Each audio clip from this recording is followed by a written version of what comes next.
going on? It is the Ace Micheals show. And I know from our perspective, we see a beautiful girl running through the wilderness being chased by a zombie thing. And she slips and she falls and she looks up and he's still there. He's even closer than he was before. And we think this is just easy. This is just what beautiful girls do in Hollywood, and anybody can do it. But no, we're wrong. This takes tenacity, this takes skill, talent, and vision to make this happen. So today on the show, I went out of the way to find a bona fide horror film scream queen to tell us all about it. Welcome to the show for the first time. Debra Lamb is with us. Woohoo! Woo! Yay! Happy to be here, Ace. So, Debra, tell us what it is. Like, is it the thing? Like, what is it? What is it? What is it? I actually did do a film like way, way back. I think it was early 90s called The American Scream. And I actually did. I was the girl running through the woods, tripping, falling, and getting caught by the killer. And it was, we shot it up in the mountains. I don't know if it was the Mount Shasta or the Big Bear Mountains. I'm not sure where exactly it was because it was a long time ago. But it was snowing and there was, snow everywhere. And I had to run through the snow in the forest at night in a negligee. Of course. In ballet slippers. Of course. Falling in the snow. Yeah. Oh, and in that one, oh, this is really hilarious. I was wrapped in, so I get knocked out by the killer, and then I wake up in the shower completely wrapped in saran wrap. Nice. Who dreams these scripts up? You gotta wonder. I'm more concerned about the guys who are writing these scripts than I am about the sexual predators in the high positions of power. I'm more concerned about the guy who keeps writing this gratuitous college girls in the shower scene. You know what I'm saying? But yeah, so that was fun. That was fun. But now, horror movies is not your only thing you do. Like, you do other kinds of movies and TV shows, too. I mean, you're an actress. You do the jobs, right? Yes. I just happen to be known for the horror films I've done. Back in the 80s, the mid to late 80s and the early 90s when I was doing a lot of horror films, it was at the time when I first entered the scene, it was the time of the 80s VHS boom, where all these filmmakers like Fred Olen Ray and Gary Graver and Ross Hagen and, those people, and other people who at the same time were doing films who I actually haven't worked with, like Kevin Tenney and Jim Wynorski and, all those kind of indie genre, horror genre directors. They were all, capitalizing on this new VHS home rental, Blockbuster and all those. And a lot of those films I found out later on actually were in the theaters. Like some of my films from early on in my career, like Beverly Hills Vamp, The Invisible Maniac,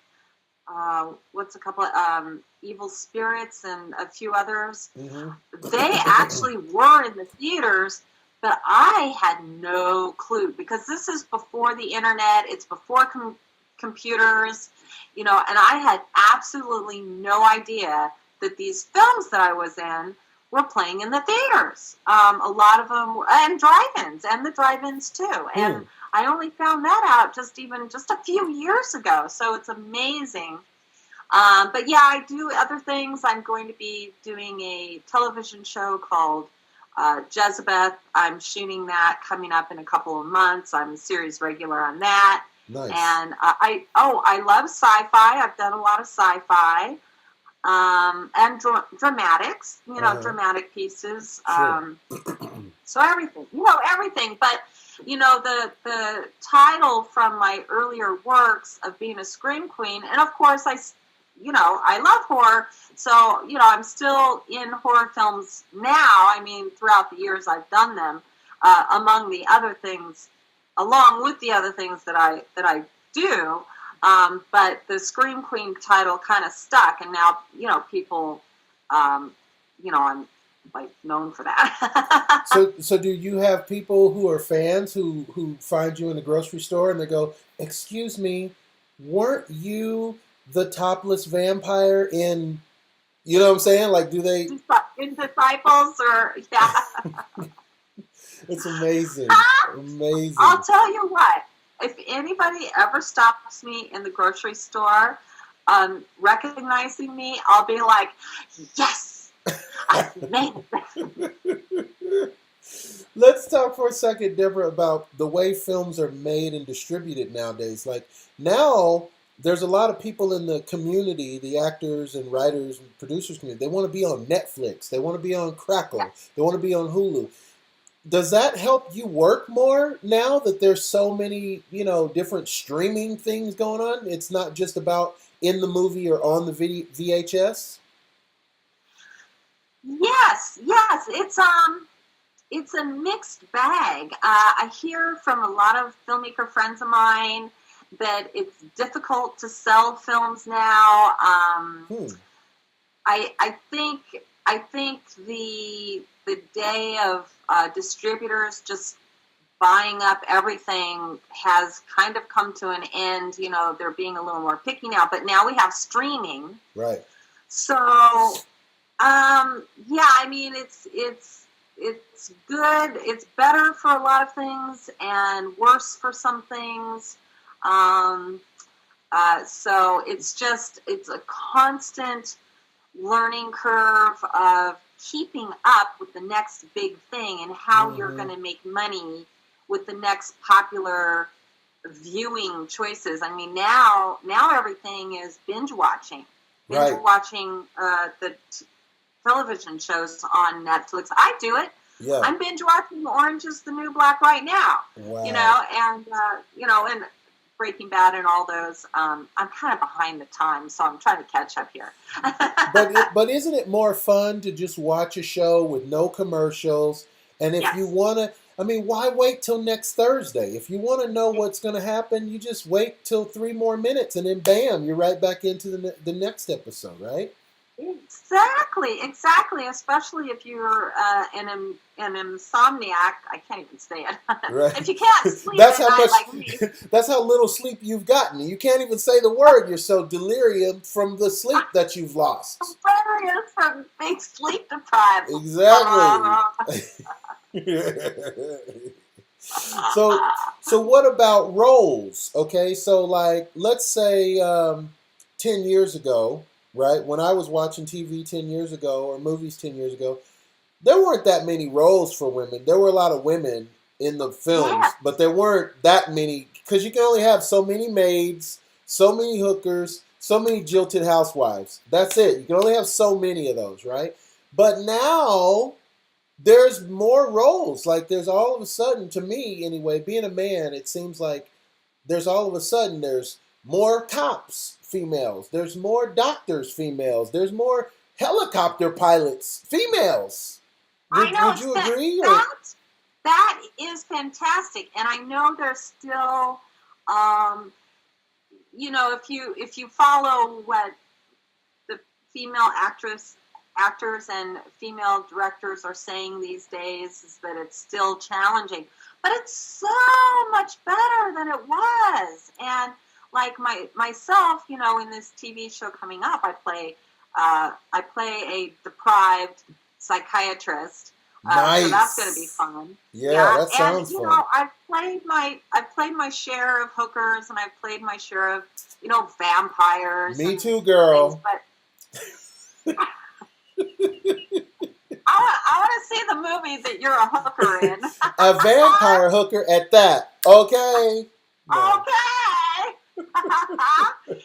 then, but recently, I've, well, not just recently. I've always done this also, but not too long ago, like last year or the year before, I played a captain of a police department, and I was another like detective, and so I'm playing a lot of those kind of authority figure roles. Nice.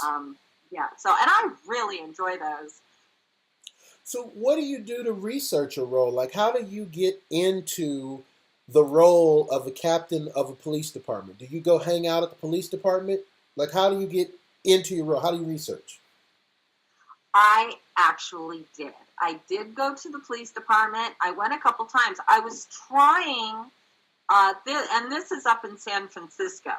So I was going to the different, and now I was getting the runaround. I went to one police department in Chinatown because my one role was Captain Joyce. What was it? Captain Jane Royce in an award-winning web series called Gold Mountain, Oh, wow. which is set. Yeah, it's really cool. It's set in San Francisco, and it's about this area called Gold Mountain in Chinatown. Nice. And yeah, so I played a police captain, and so I went to the police department in Chinatown because I wanted to do a ride-along. So I was hanging out there for a while and chatting with a few of the officers, and then I waited and waited and waited, and I didn't hear back, so I kept calling, and then I was told, no, you have to go to this other police department. So I went to this other police department, and then it's like, oh, no, you have to call this certain department and go to this other place. So I did. I went to the other place, and I'm like, I want my damn ride-along. Right, exactly.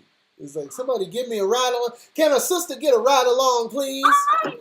I That's know. crazy. So I only have time for like maybe one more or two more questions, but here's one that probably never gets old. It's probably the age-old actor question, which is, you're doing movies. Some of these movies have love scenes, kissing scenes. How do you manage that with the significant other?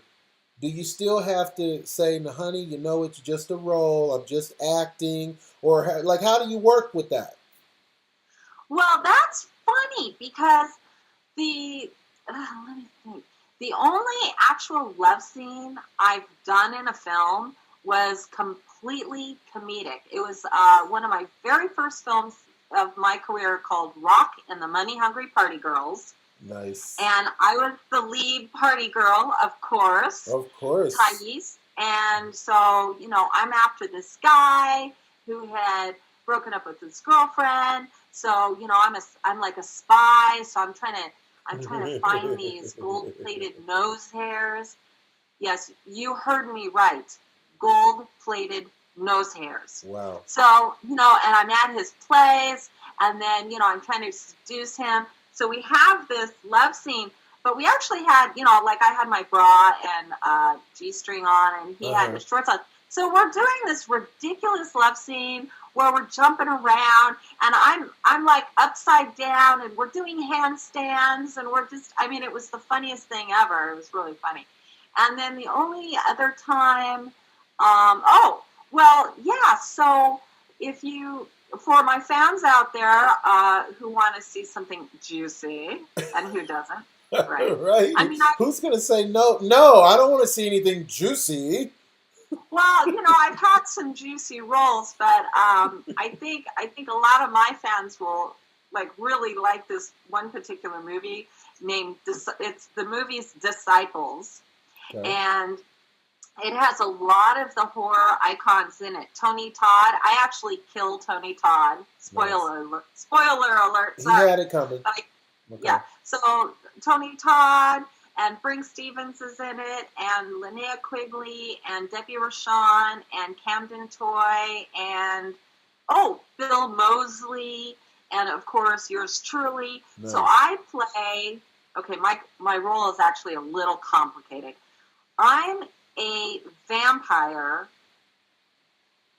that is inhabited by a demon spirit. So I'm a vampire and a demon, and it's very complicated. But anyway, So you'll get to see me, you know, gnaw on some chicks, and you know, Nice, I mean, nice. if you think some of the scenes in Orange is the New Black, you know, is a little bit, you know, sexy, well, you know, you got to check this out because there's boobage, rubbage, and lots Wow, of blood, and yeah, it's happening. lots of seducing, and yeah. And Yeah, then, of course, I tear people's heads off and bite them and kill them, and right on. yeah. It sounds fabulous. I got time for one more question, Deborah. Oh, So, so to finish answering that question, yes, though, I actually haven't run into that problem. interesting.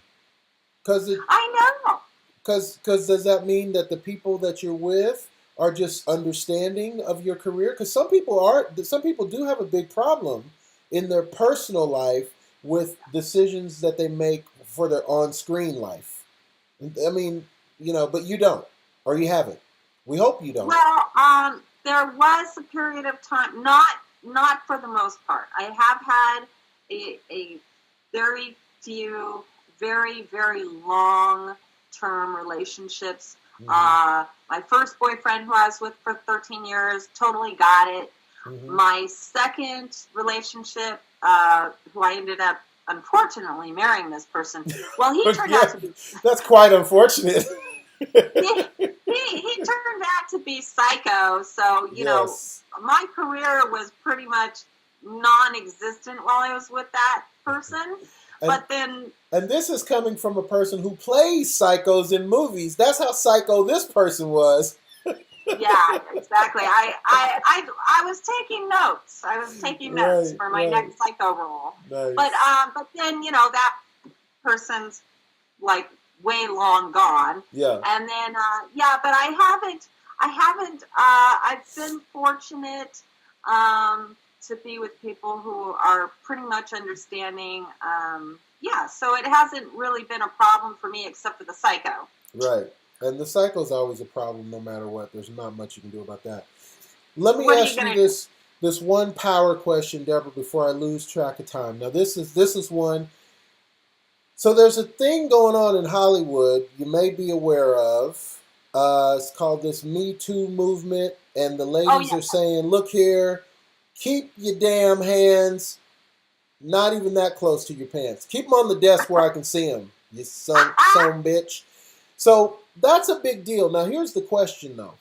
Obviously, this happens in Hollywood. That we're not going to pretend it doesn't happen. We're not going to ask, "Do you think it happens?" Of course, it happens.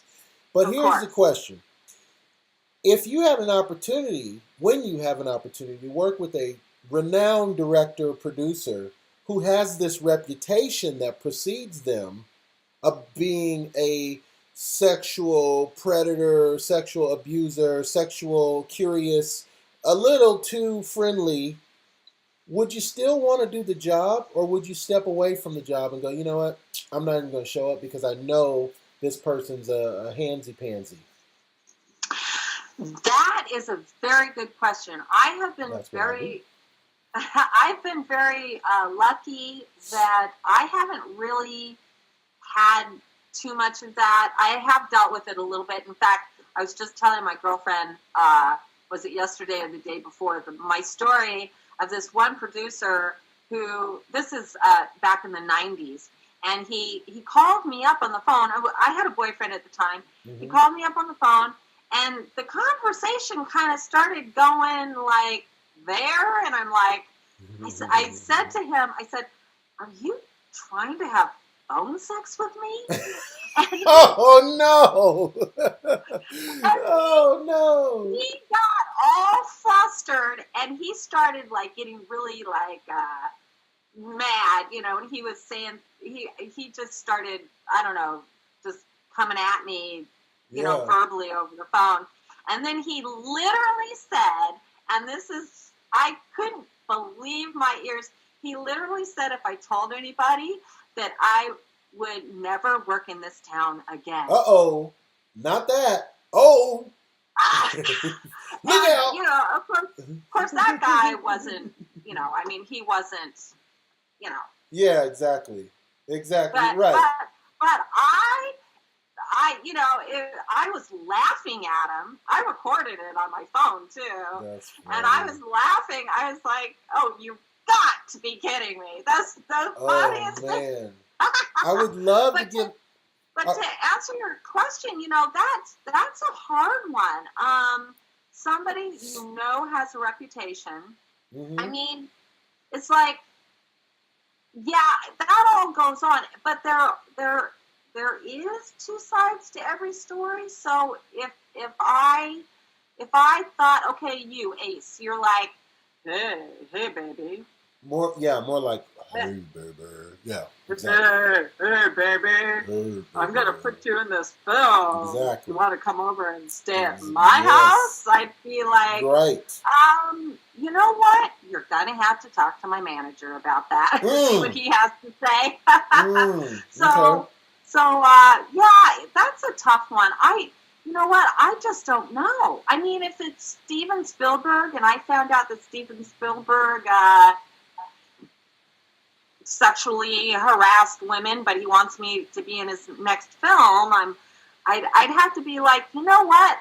Talk to my manager, and you guys work it out, and we'll see what happens. You know? But yeah, that's really tough because, gosh, what people do behind closed doors is like, you never know, right? Yeah, that's true. That's true.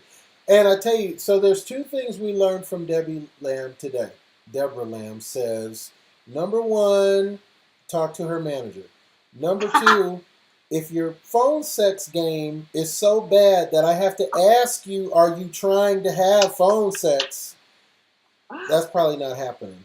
How do we reach you on social media, Debra? We want to be fans now. We want to follow you. We want to support everything you're doing. Where do we go? Okay. My website is thedebralamb.com. Nice. And for people who don't really know me, Debra is Debra. So I'm a Debra, not a Deborah. That's right. So Debra Lamb, Lamb, like the animal. So thedebralamb.com. On Twitter, it's thedebralamb. Nice. Guess what I am on Instagram? I'm going to guess that it's something pertaining to Debra Lamb. How about the Debra Lamb? I can work with that. So the Debra Lamb. You can find me on Facebook. Guess what I'm under on Facebook? I'm going to go for the Debra Lamb. Well, this time it's just Debra Lamb. Okay, see, that was maybe a trick question, maybe. I know, that was a trick question. But I'm on YouTube, and I would love it if more, I have some subscribers. I don't really push it that much, but I would love for people to subscribe to my YouTube channel. I have some funny videos on there. I have my actor's reel that you saw. Yes. You saw my actor's reel. Yes. And where I'm ripping people's heads off. Which is always good. Oh, do you like my inline toilet paper and vodka? They had it coming, yes. Yeah, that's a good one, right? Yes. I get toilet paper and vodka.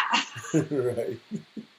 But yeah, so I have some fun videos on there. I have some interview videos on there. I've got some Facebook Live videos that are funny on there.